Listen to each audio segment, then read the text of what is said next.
precisamente a las 18:18 m. Del 23 de diciembre, el Palacio de Buckingham hizo público un comunicado que paralizó de golpe y porrazo los preparativos navideños de la nación. Las cocinas enmudecieron, los televisores se encendieron y los teléfonos se apretaron un poco más.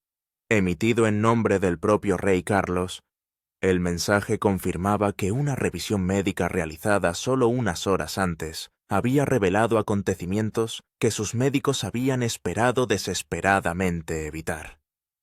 Lo que el rey decidió revelar esa noche cambiaría no solo el capítulo final de su reinado, sino el paisaje emocional del país de una manera que nadie había preparado. La declaración no se produjo a través de la maquinaria de prensa habitual del palacio, ni se filtró a través del lenguaje cuidadosamente neutral de los portavoces reales. En su lugar salió directamente del despacho privado del rey una desviación del protocolo que fue reconocida al instante por periodistas y observadores reales como profundamente significativa. No era algo rutinario, era algo personal. En el Palacio de Buckingham, el personal que estaba ultimando los preparativos para el tradicional viaje de Nochebuena de la familia real a Sandringham se quedó helado cuando aparecieron las alertas en sus teléfonos. En las redacciones, los reporteros que ya habían empezado a desconectar para las vacaciones se apresuraron a volver a sus escritorios. En toda Gran Bretaña, las familias se detuvieron en medio de una conversación con las manos llenas de harina o envueltas en tazas de té cuando las notificaciones aparecieron en sus pantallas. La Navidad por un momento se detuvo. Tras una exhaustiva revisión médica completada esta tarde, comenzaba el comunicado del rey. Debo informar a la nación de que mi enfermedad, aunque está siendo tratada activamente, ha progresado de forma que me obliga a ajustar tanto mi tratamiento como mis obligaciones públicas en el futuro. Las palabras cayeron con una claridad devastadora. No había ambigüedad que las suavizara ni optimistas palabras tranquilizadoras entre líneas. El rey Carlos no se estaba recuperando de la forma que se había hecho creer a la nación. El diagnóstico de cáncer que había reconocido públicamente en febrero de 2024 y que había asegurado al país que se estaba tratando eficazmente, había tomado silenciosamente un curso más preocupante. Durante los meses de otoño, sus médicos habían trabajado entre bastidores para contrarrestar cambios sutiles, pero preocupantes. Sin embargo, la última revisión realizada esa misma tarde por su equipo de oncología en un hospital londinense confirmó lo que el propio Carlos había empezado a aceptar en privado en las últimas semanas. La enfermedad no estaba retrocediendo, fue evolucionando, adaptándose, resistiendo a los tratamientos que inicialmente habían resultado prometedores y exigiendo un enfoque fundamentalmente distinto. La declaración continuaba con un nivel de apertura médica que rompía décadas de convenciones reales en torno a la salud y la privacidad. Mis médicos me han recomendado un tratamiento más agresivo que he decidido seguir, escribió el rey. Este tratamiento me permitirá continuar en mi papel de rey, pero requerirá modificaciones en mi horario y responsabilidades, ya que los efectos secundarios limitarán a veces mi capacidad. Mientras los hogares de todo el país asimilaban el mensaje en lo que debería haber sido una pacífica Nochebuena, la conmoción dio paso a una pesada toma de conciencia colectiva. En cuestión de minutos, la BBC interrumpió su programación habitual.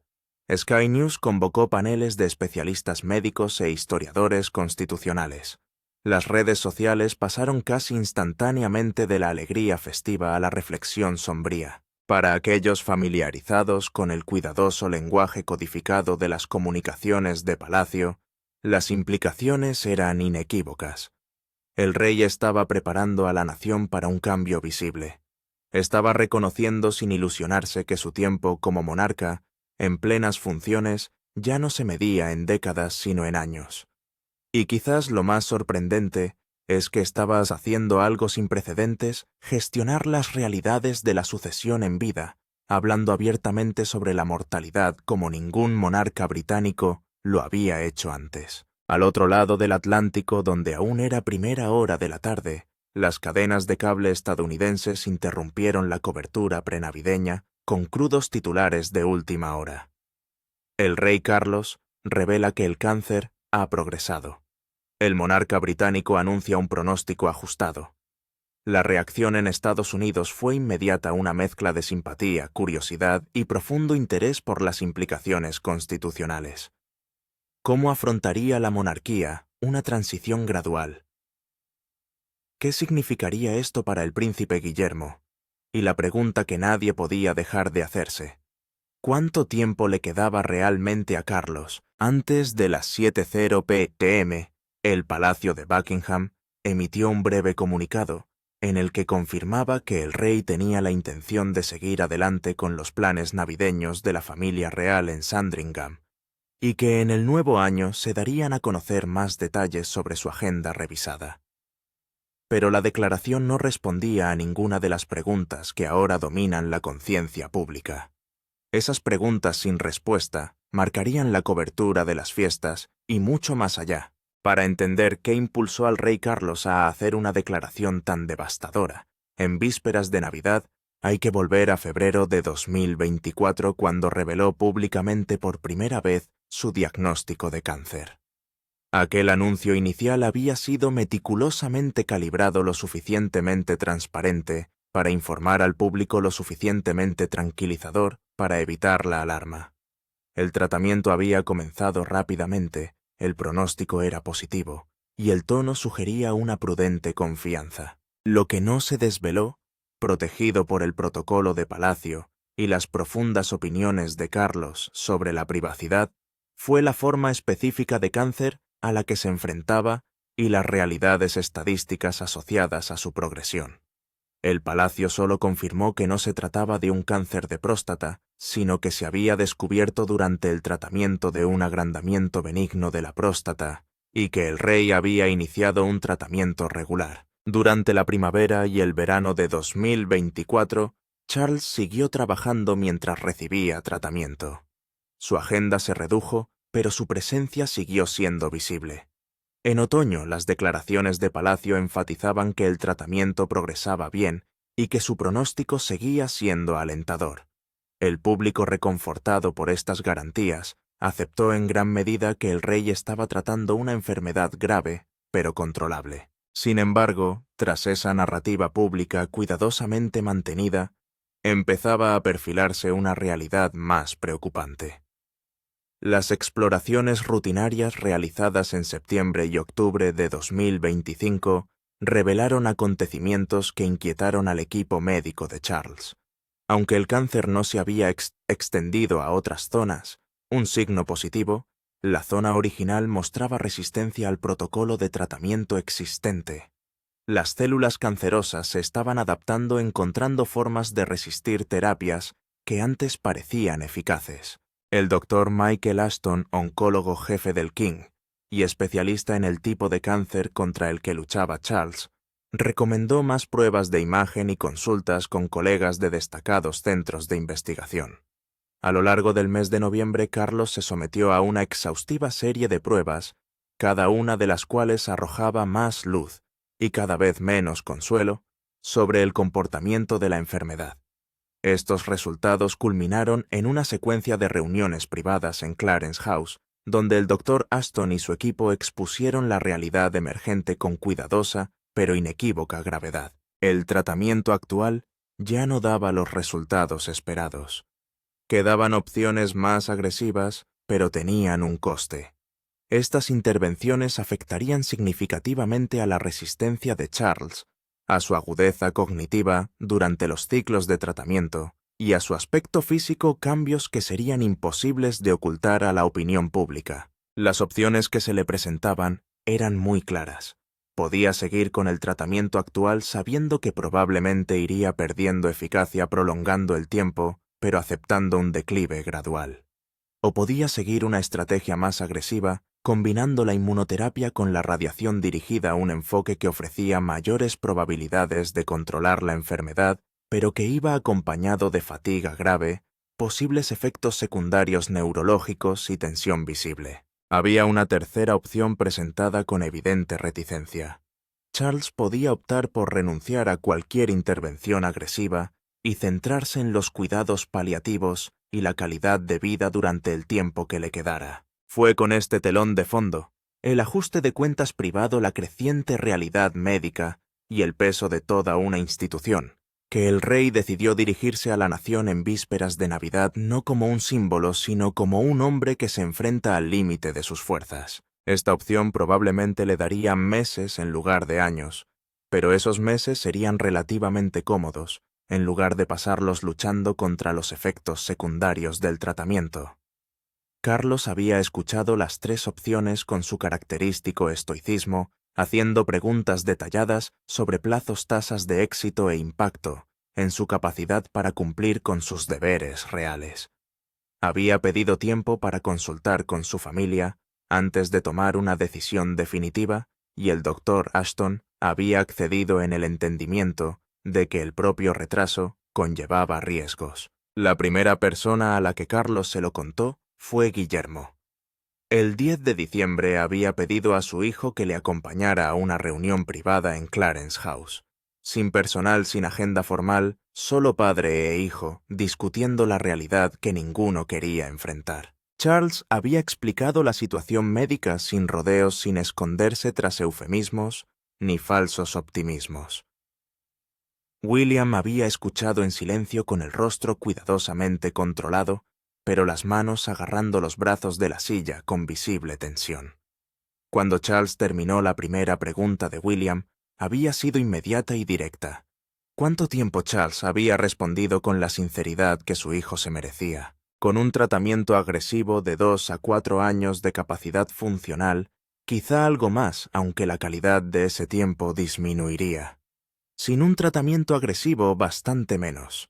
La conversación que siguió había sido una de las más difíciles de su relación. Guillermo, ante la realidad de que su padre moriría en vida, se había debatido entre el dolor y la responsabilidad institucional de prepararse para la realeza.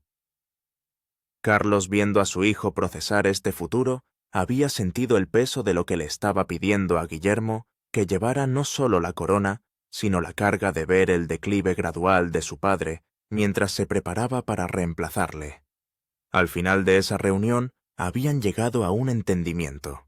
Charles proseguiría el tratamiento agresivo maximizando el tiempo disponible para garantizar una transición estable.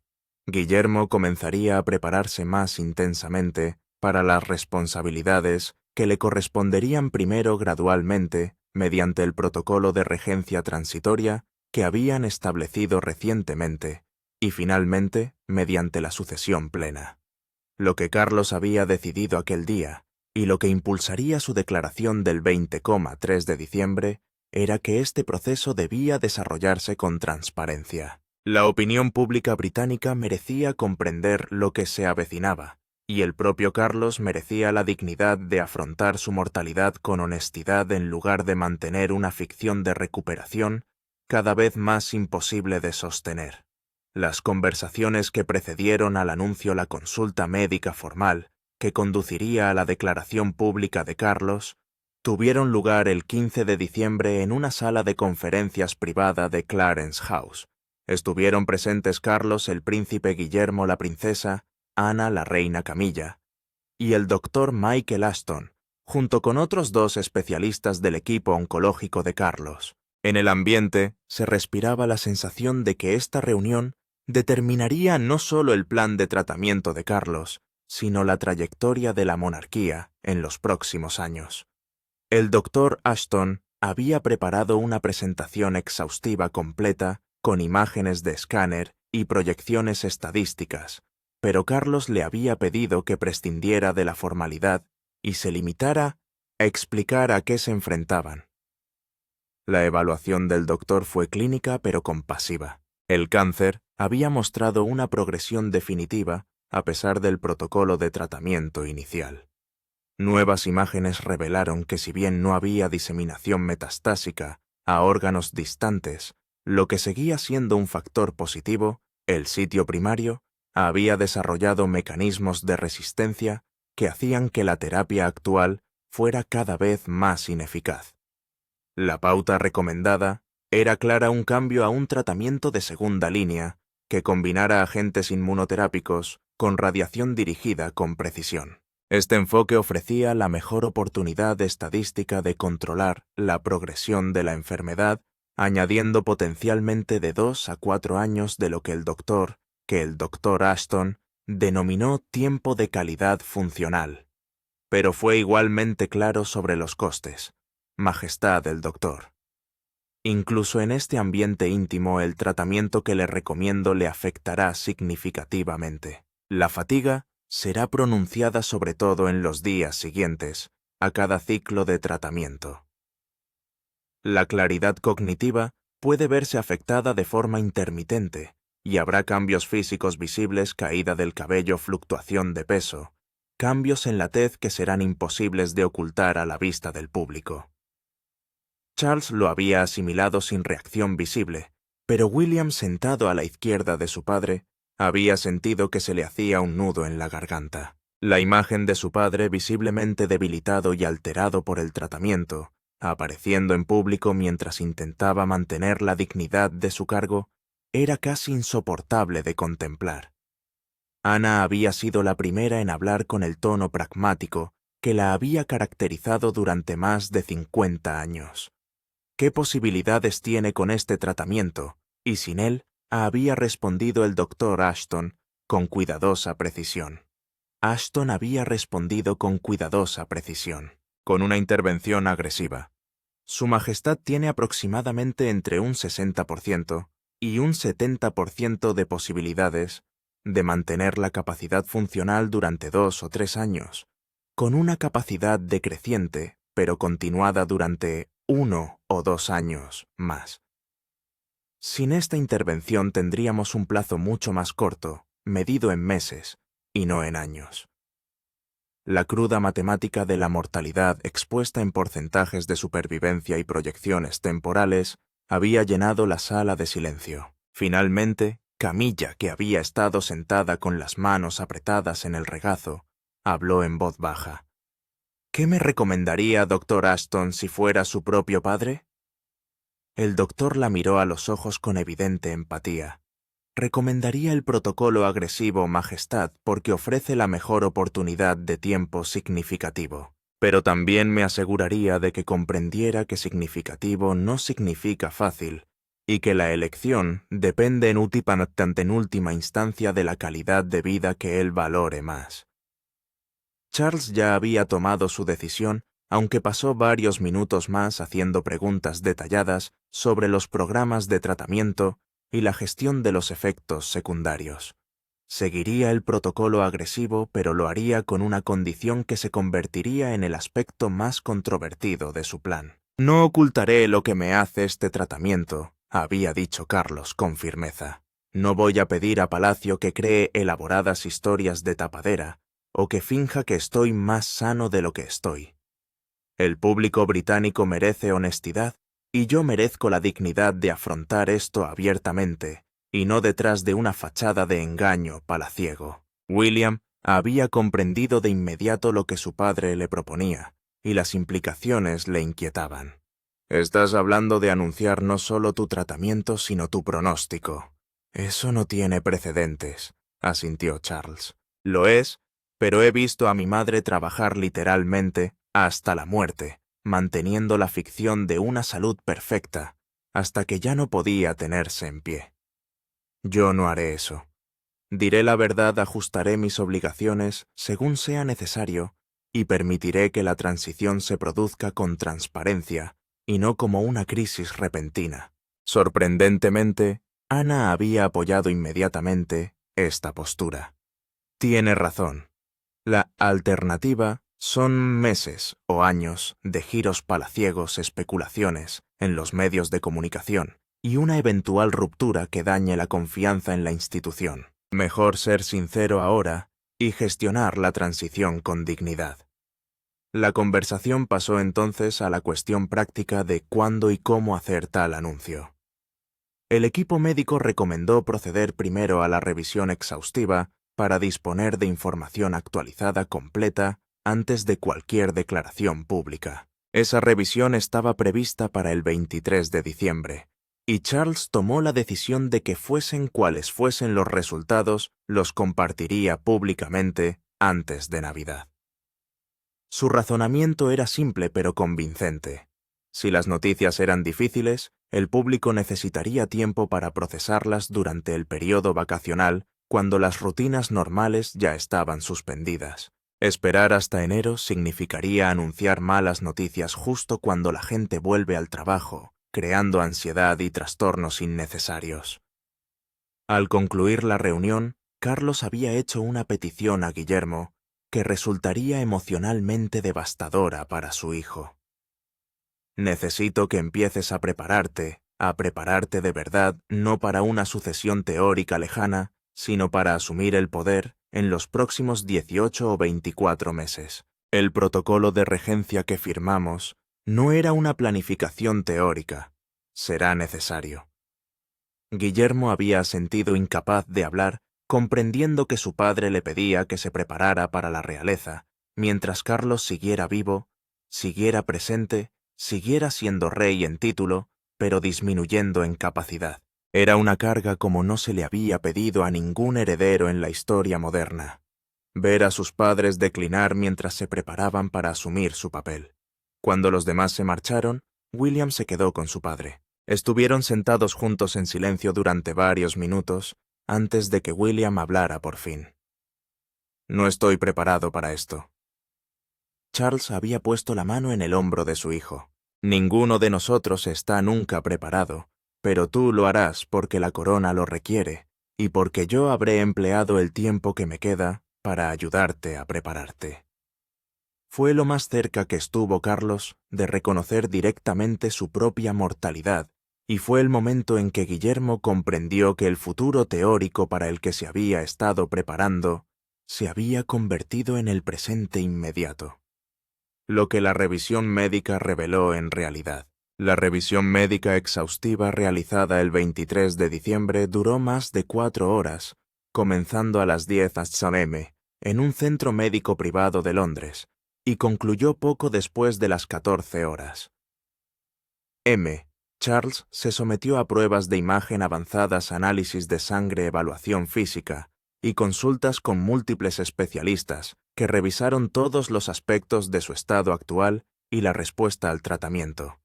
Los resultados recopilados y presentados a Charles a las 3:03 de esa tarde confirmaron lo que los médicos sospechaban pero esperaban evitar. El cáncer había mostrado una progresión definitiva, no un crecimiento explosivo, ni una metástasis peligrosa, sino un avance constante y persistente que indicaba que el protocolo de tratamiento actual ya no controlaba adecuadamente la enfermedad. La explicación técnica que el Dr. Ashton acompañó a Charles con gran atención al detalle se centró en la resistencia celular. Las células cancerosas se habían adaptado al régimen de quimioterapia inicial, desarrollando mecanismos que les permitían sobrevivir y replicarse a pesar del tratamiento.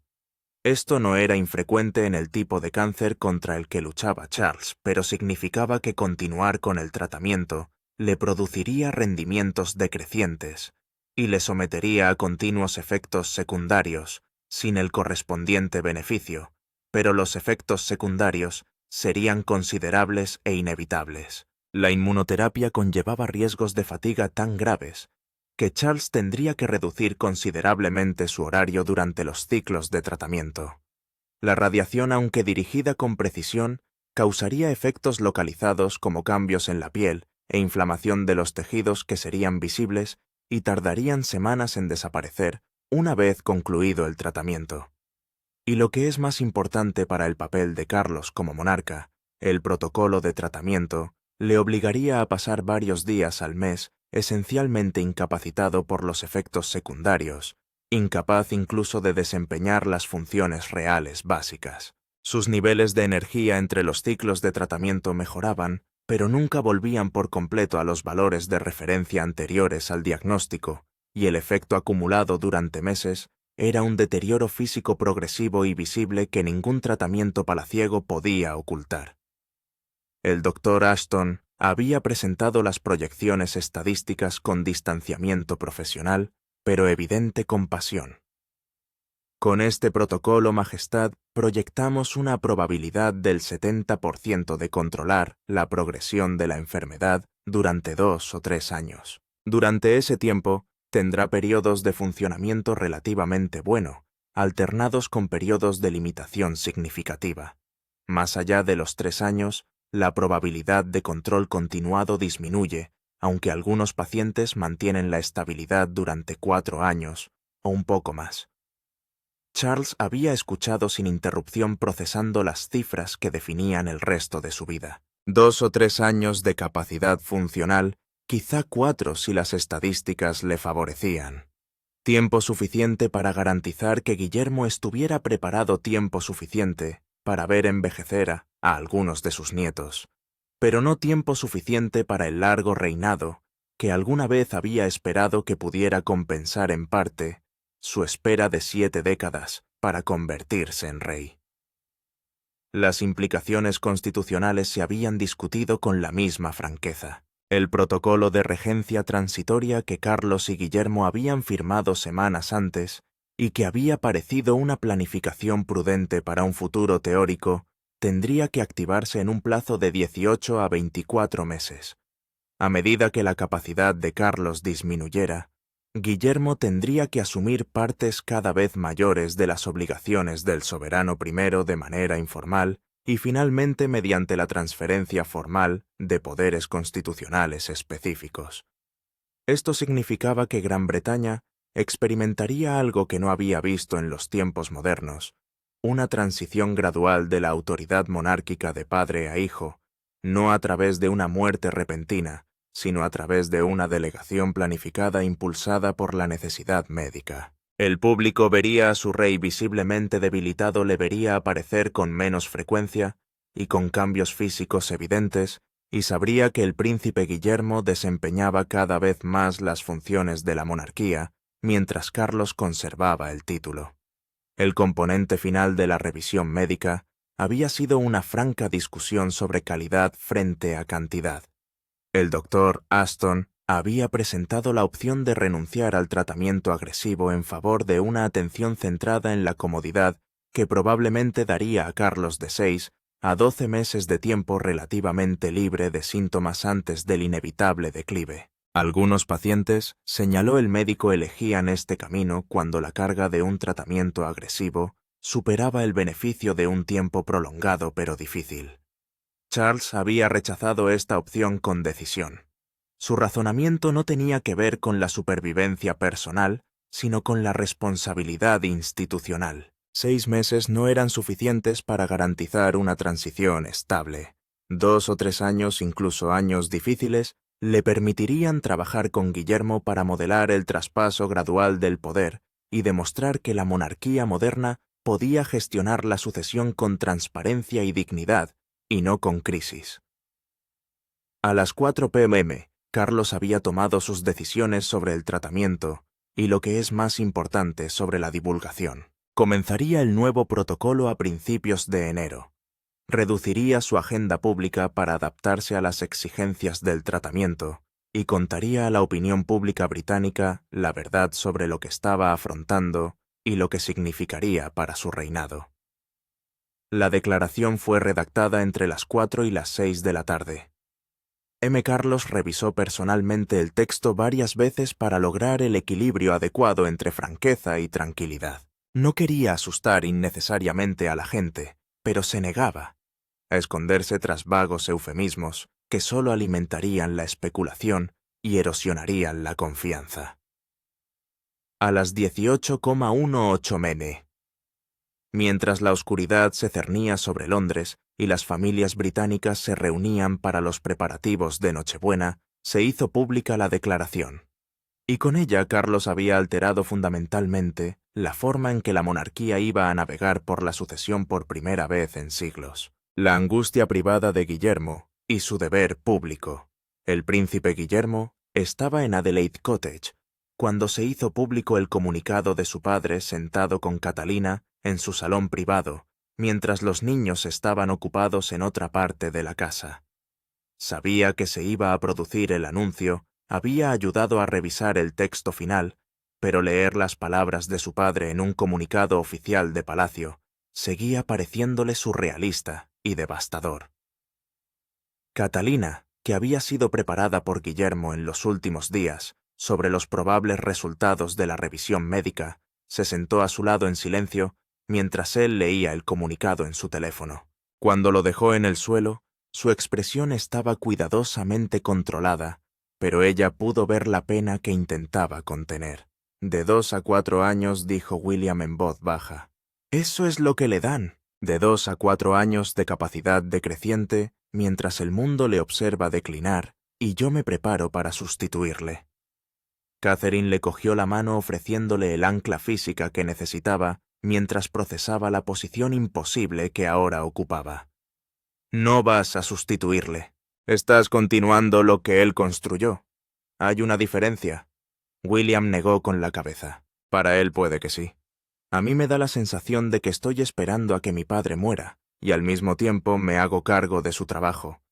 ¿Cómo lo hago sin perderme en la culpa, o en el deber, o en ambos?»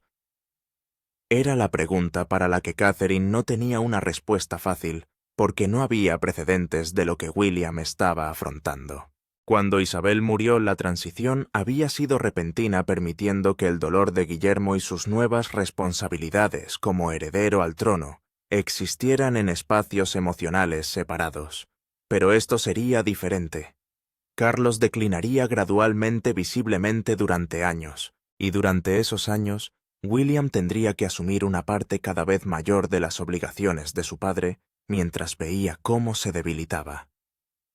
«Habría que decírselo pronto a los niños», dijo Catherine, pasando a las consideraciones prácticas que siempre servían de base a William, cuando las emociones amenazaban con desbordarle.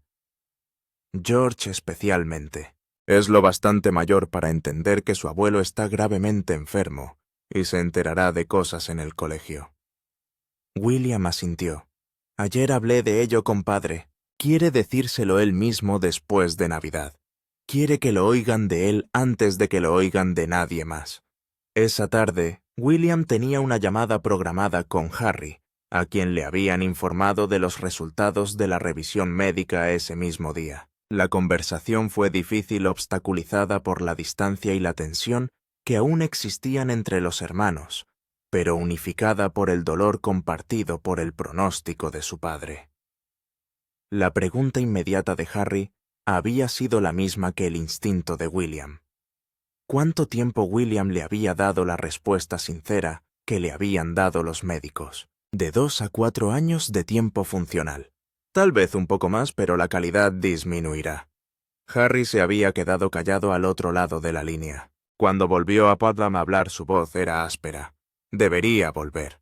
No permanentemente, pero debería estar más. William había sentido una compleja mezcla de emociones ante aquella oferta. Una parte de él quería negarse a mantener los límites que se habían establecido después de tanto conflicto. Pero otra parte, la que recordaba haber tenido 12 años y haber perdido a su madre, comprendía que enfrentarse a la muerte de su padre les exigía ser hermanos primero, y todo lo demás después. «Ven cuando puedas», había dicho finalmente William. Él querría eso, y yo también. La llamada había terminado sin que se resolvieran sus conflictos más profundos, pero con el entendimiento implícito de que todo lo que les dividía tendría que suspenderse mientras el tiempo de su padre siguiera siendo limitado. La princesa Ana visitó a Guillermo al día siguiente del anuncio, el 24 de diciembre, y llegó a Adelaide Cottage con la franqueza que la caracterizaba. Habían paseado juntas por los jardines. Catherine sabiamente les había dado intimidad para una conversación que sabía que William necesitaba. Ana no le había ofrecido trivialidades ni falso consuelo.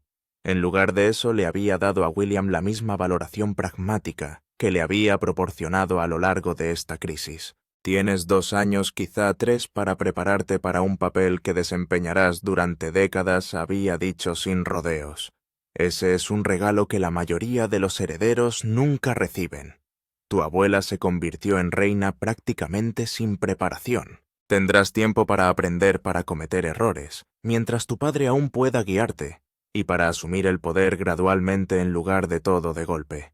William había apreciado el replanteamiento incluso cuando luchaba por sentirse agradecido por el tiempo medido en el deterioro de la salud de su padre.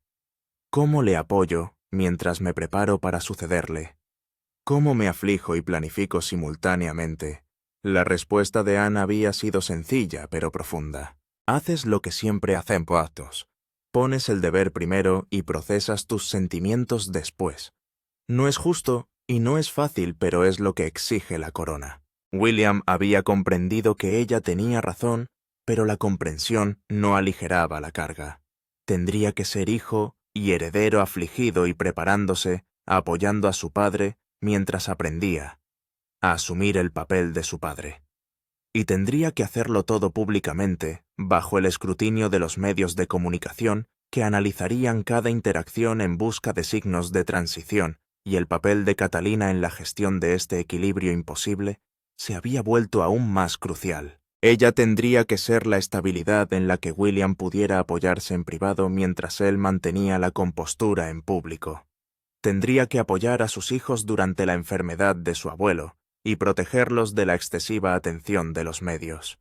Y tendría que prepararse para un reinado que llegaría antes de lo que nadie había planeado en circunstancias ensombrecidas por el dolor. En Nochebuena, cuando los niños ya estaban dormidos, William se asomó a la ventana de su dormitorio, contemplando la oscuridad invernal. Catherine se le unió rodeándole por detrás con sus brazos. «No estoy preparado», volvió a decir William, repitiendo la confesión que le había hecho a su padre. Catherine apoyó la cabeza en su espalda. «No tienes que estar preparada todavía, solo tienes que estar dispuesta. Y tú lo eres». William se volvió para mirarla. Su expresión cargaba con el peso de todo lo que tenía por delante. 2 años, quizá 3. Ese es todo el tiempo que tengo para aprender todo aquello para lo que mi padre pasó. 70 años preparándose. Entonces aprovechamos cada día de esos 2 años, dijo Catherine con firmeza.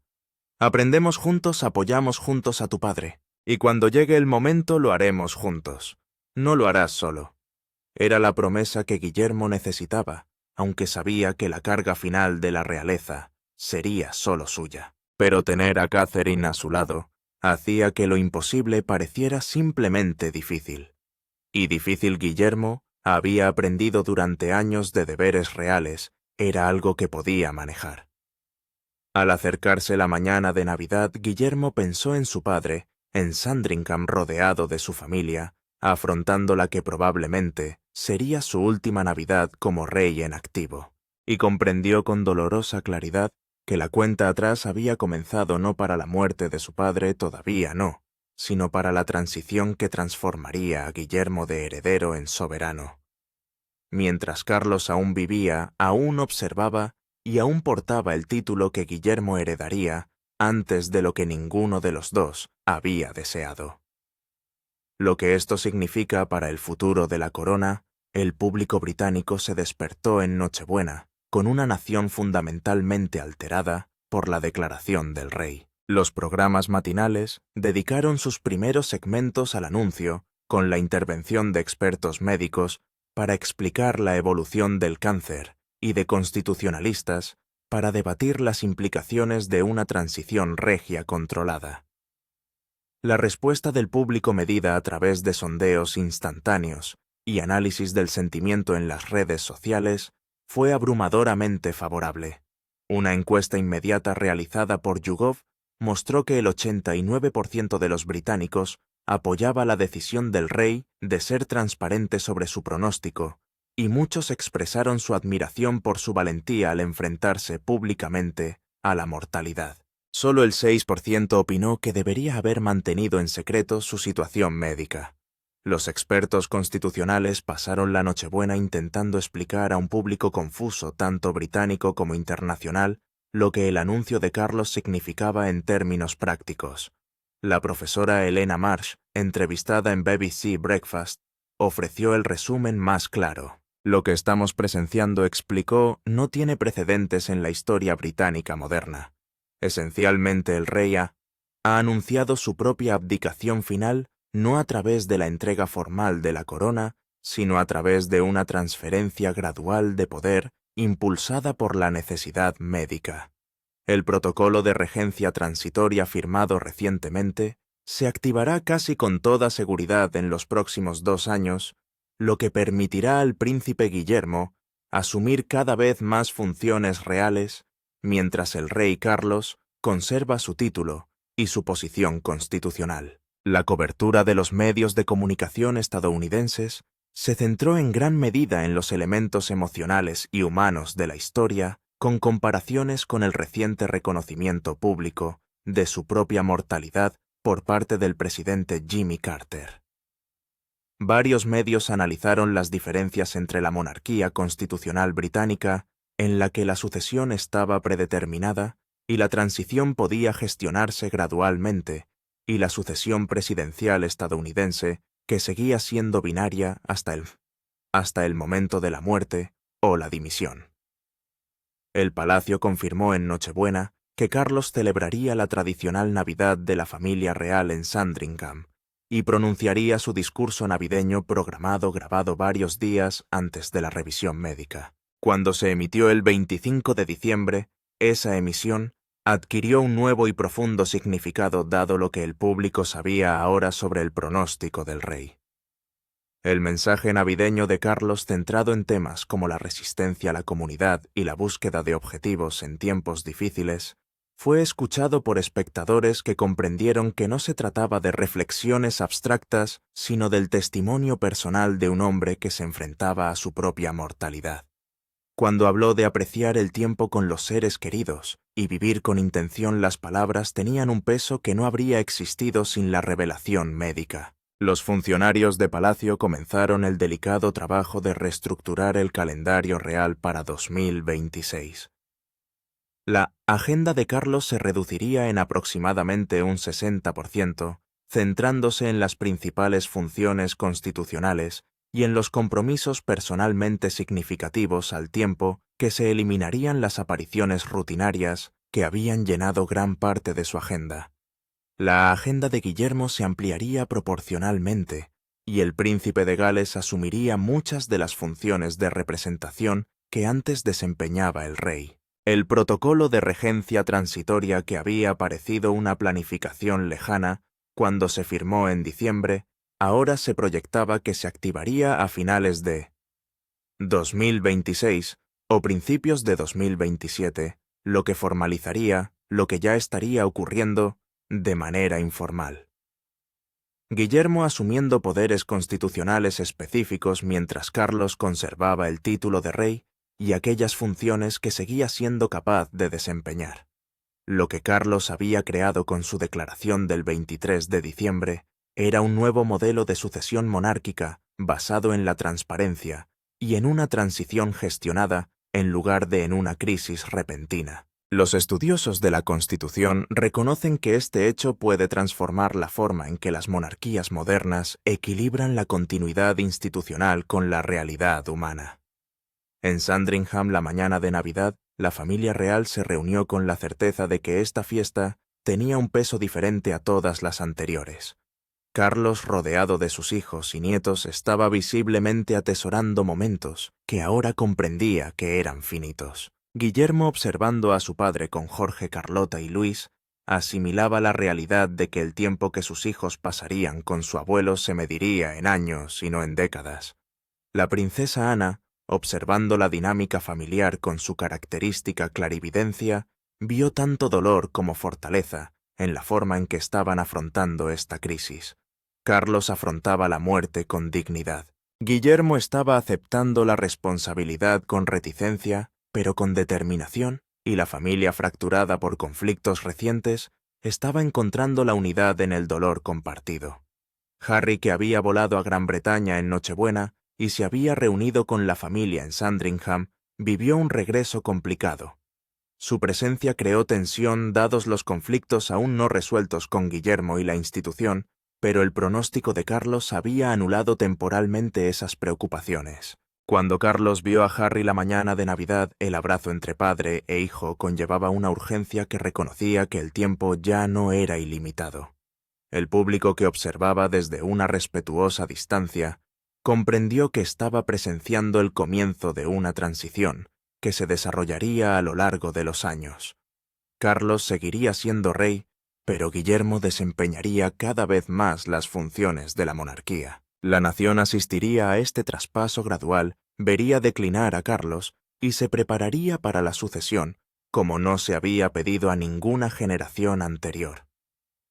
A medida que diciembre se acercaba a su fin y la familia real permanecía en Sandringham durante las vacaciones, la realidad de la situación de Carlos se asentaba en la conciencia pública. No se trataba de una crisis que fuera a resolverse. Era un declive que se gestionaría, y la gestión se llevaría a cabo con transparencia, incluyendo al público en lugar de excluirlo de la comprensión de lo que estaba ocurriendo. Para Guillermo la Navidad en Sandringham fue a la vez preciosa y dolorosa. Pasaba tiempo con su padre sabiendo que el tiempo corría, que los 2 o 4 años que los médicos preveían no eran una garantía, sino una esperanza. Estaba viendo a George Charlotte y Louis relacionarse con su abuelo, creando recuerdos que tendrían que sostenerles cuando Charles ya no estuviera. Y se estaba preparando emocional y prácticamente para un papel que aún no se sentía preparado para asumir, pero que se acercaba tanto si lo estaba como si no. Catherine, observando a su marido navegar por este equilibrio imposible, comprendió que los años venideros serían los más difíciles de su matrimonio. Guillermo estaría de luto mientras gobernaba, lloraría mientras se modernizaba, y llevaría la doble carga de perder a su padre y convertirse en rey. Su papel consistiría en proporcionarle la estabilidad que le permitiera hacer ambas cosas sin quebrarse por el peso. La tarde del 27 de diciembre, mientras la familia permanecía en Sandringham, Carlos solicitó un paseo privado con Guillermo por los terrenos de la finca. Caminaron en silencio durante un rato padre e hijo, procesando lo que la revisión médica había puesto en marcha. Finalmente, Charles habló. «Siento la carga que esto supone para ti.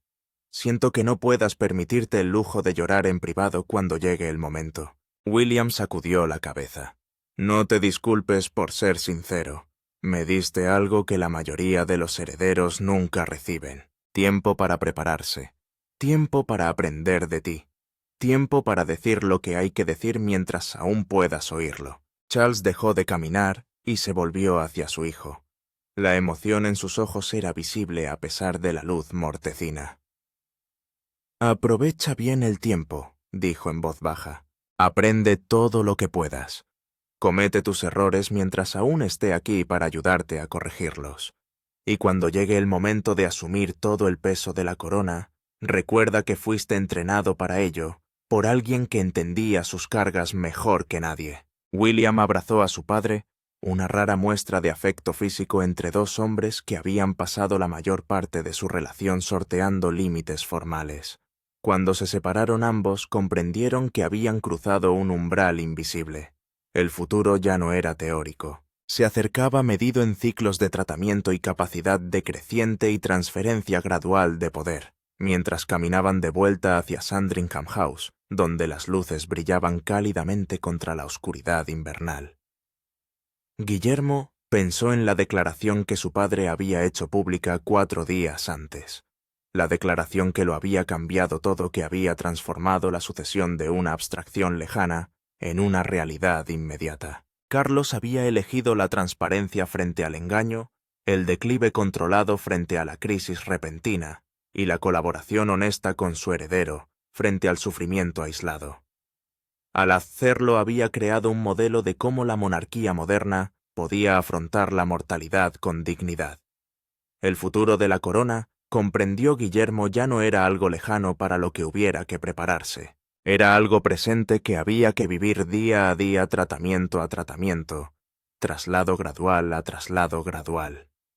Y aunque la carga era pesada, Guillermo ya no la llevaba solo. Su padre seguía aquí, seguía guiando, seguía demostrando lo que significaba servir a la corona, incluso cuando la corona se preparaba para pasar a otras manos. La declaración hecha pública a las 18:18 horas del 23 de diciembre había silenciado la Nochebuena con su trágica honestidad, pero también había dado a Gran Bretaña algo sin precedentes. Tiempo para prepararse, tiempo para comprender y tiempo para ver la sucesión no como un shock repentino, sino como una transición controlada. Ese regalo, por doloroso que fuera, podría resultar ser la mayor contribución de Carlos a la monarquía que tanto tiempo había esperado liderar y que ahora dejaría antes de lo que nadie había esperado.